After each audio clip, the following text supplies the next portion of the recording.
guys, I'm crashing the fuck out. So if you're new here, you might not know that I was adopted into an Amish Mennonite family as a little kid. With that being said, I talk a lot on my page about, I lip sync a lot, let's be so for real. Anyways, I talk a lot on my page about how Amish and Mennonites are actually capable of raping kids and how also they are not willing to work with victims in the event that one of their own comes forward saying that they were sexually abused by a man or even a woman in the community. Surprise, surprise, Amish and Mennonite women do take part in the abuse that goes down within these closed communities.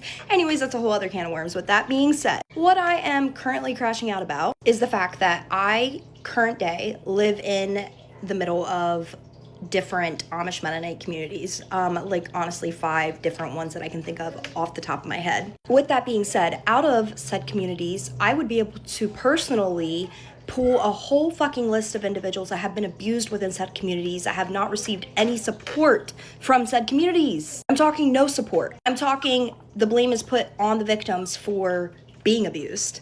Like, they'll literally be like, well, I guess it was something you did. Like, maybe your dress should have been longer. Maybe they shouldn't have been able to see your fucking elbows. Like, dumb shit like that, right? With that being said, I was recently informed that a nonprofit organization that is operated by Anabaptists, aka Amish and Mennonites, it's called Stepping Stones of Freedom or for Freedom. I don't know. You can't really find much information about this organization online anyways. With that being said, they recently bought a private residence in the area that I live in. And just for like some context, the area I live in is in the woods. It's rural as fuck, very isolated. It will literally take law enforcement 20 minutes plus to get here in the event that they are needed. With that being said, this halfway house is going to primarily be for ex-incarcerated registered sex offenders, men, okay, not women, men. Initially, this halfway house was attempted to be put in a county, I don't even know if I should say a county, a town, like my neighboring town, okay?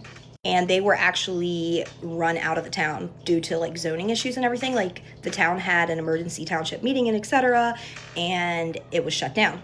So one of the people on the board, one of the owners, if you will, he lives in my little community, and he was like, aha, there's no zoning, like, there's no zoning here, okay? So he's like, I can do this. You best believe I have emailed every state representative that can possibly be emailed. I'm officially a part of a group of people that's like making up flyers to put into people's mailboxes, informing people of what's coming in, etc. But like, what's ultimately so upsetting about this is that the fact that these people, wow, I can't even talk because this is like how upsetting this is to me. These people are trying to run a halfway house to support pedophiles, but they cannot even support victims of their own, okay?